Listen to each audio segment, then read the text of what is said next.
petit chaperon rouge, maintenant tu peux t'en aller, va te reposer. Non, non, non, pas par là, par là-bas.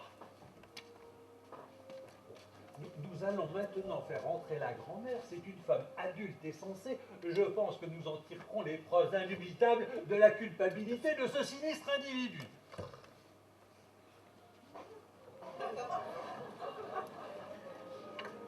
Vous êtes la grand-mère, je suppose.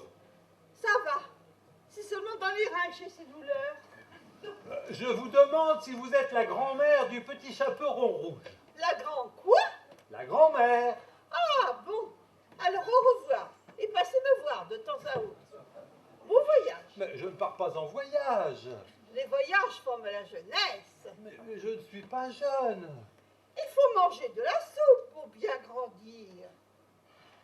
Mais je suis assez grand comme ça. Un enfant bien élevé ne met jamais les doigts dans son nez. Bon, ça suffit comme ça. Madame, connaissez-vous le loup? Les moules? Ah non, je préfère les huîtres. Et vous? Avez-vous quelque chose à ajouter? Et vous? Moi, non. Moi, si.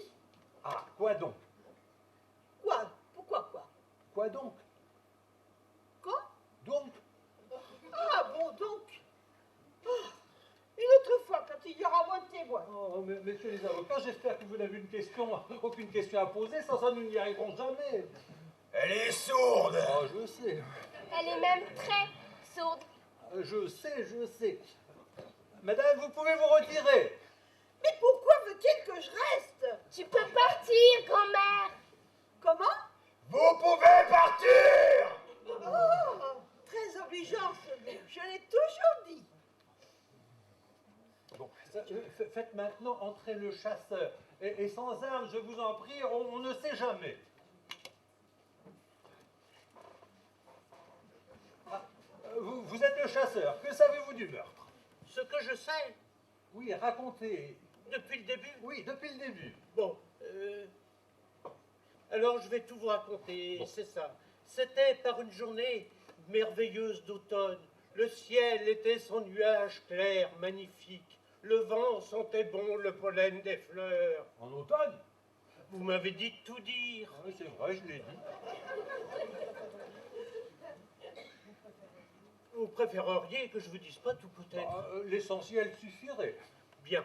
Je me suis dit que ce serait une bonne journée pour aller à la chasse.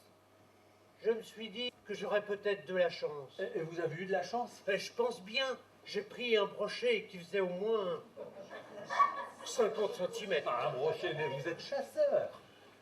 Bien sûr, mais après avoir pris le brochet à la ligne, je l'ai tué d'un coup de fusil. Il était si gros. Ouais, ben, je ne comprends rien. Vous êtes pêcheur ou chasseur? Je suis chasseur et pêcheur. Ah, pourquoi dites-vous que vous êtes chasseur? Parce que je chasse aussi, et ce jour-là, en plus du brochet, j'ai pris 2 perdrix et 2 lièvres. Votre honneur, me permettez-vous une question? Je vous en prie, maître. Monsieur le chasseur, avez-vous pris les lièvres et les perdrix à la ligne? Mais non, le brochet seulement. Donc, vous reconnaissez être pêcheur aussi bien que chasseur. Je l'ai déjà dit. Je désire, monsieur le juge, voir consigné dans le procès-verbal que cet homme nous a trompés sur sa véritable profession. Mais cela n'a rien à voir avec l'accusation. Mais comment ça, cela n'a rien à voir? Au contraire, cet homme a fait une fausse déclaration d'identité. Comment pourrions-nous le croire? Je veux dire croire en sa déposition. Objection, votre honneur. Objection recevable. L'homme ne nous a pas trompés. Il n'a pas caché quoi que ce soit. Bon, objection recevable. Chasseur, continuez. Où avez-vous rencontré l'accusé? Au lit, votre honneur. Dans le lit. Je veux dire que le loup dormait dans un lit. Il était déguisé en grand-mère. Je voulais me reposer chez la grand-mère et poser ma ligne. Ah, vous voulez dire votre fusil? Ma ligne et mon fusil. Vous avez une ligne qui sert aussi de fusil. Une nouvelle arme, sans doute. Mais non, monsieur le juge. Bon, continuez. Comme je vous disais, je voulais poser mon fusil. Votre ligne, disiez-vous? Ma ligne et mon fusil. Bon, je ne comprends rien aux armes à feu. Continuons, continuons. Oh, je sais plus ce que je disais. Vous étiez fatigué, vous vouliez vous reposer. Ah oui, c'est ça, merci. Je suis rentré dans la chambre. J'ai vu le loup qui dormait. Il m'est venu à l'idée que le loup avait peut-être dévoré la grand-mère. Alors j'ai pris mon couteau, j'ai ouvert le ventre du loup qui dormait, et au lieu de la grand-mère, j'ai vu le petit chaperon rouge. Elle est sortie.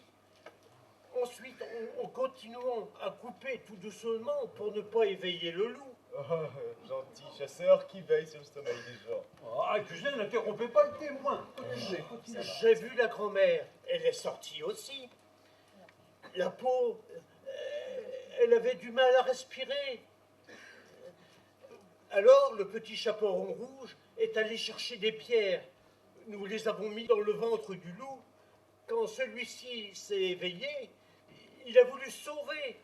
Mais les pierres étaient si lourdes qu'il a vacillé et qu'il est tombé mort. Comment mort? Un loup vivant ne tombe jamais. Le loup n'était pas mort puisqu'il est venu ici. Oh, je dis ce que je sais, ce que j'ai vu. Vous voulez dire que le loup a ressuscité plus tard, peut-être? C'est peut-être ça. Répondez par oui ou par non. Je ne peux pas répondre par oui et par non. Donc, le témoin ne sait rien du tout. C'est à moi d'en décider. Chasseur, le loup est vivant, on ne peut plus vivant. Comment expliquez-vous ça? Le loup est un animal très rusé. Peut-être qu'il faisait comme qu'il vivait, alors qu'en réalité, il était mort et bien mort. Peut-être aussi qu'avant, il faisait comme s'il était mort, alors qu'il était vivant. Ce n'est pas du tout impossible, monsieur le juge. Oh, quelle histoire. Messieurs les avocats, avez-vous des questions à poser?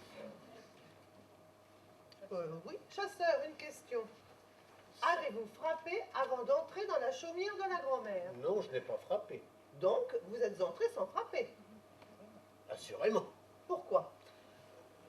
J'ai entendu comme un ronflement. La grand-mère, c'est-à-dire le loup, ronflait très fort. Ça faisait comme un vrombissement terrible. J'ai pensé que la grand-mère était peut-être malade. Vous êtes médecin Non, je suis chasseur. et pêcheur, Oui, mais pas médecin. non, Donc, vous ne pouviez pas porter secours à la grand-mère, même si elle avait été très malade. non. Alors pourquoi êtes-vous entré sans frapper? Je ne sais plus, moi. Il m'a tout embrouillé avec ses questions. Bah, je ne vous le fais pas dire. Ah, ben moi aussi, on avait tout embrouillé. Je voulais simplement démontrer à l'honorable assistance que ce témoin n'est pas digne de foi, puisqu'il a commis une violation de domicile. Bon, passons maintenant aux autres témoins.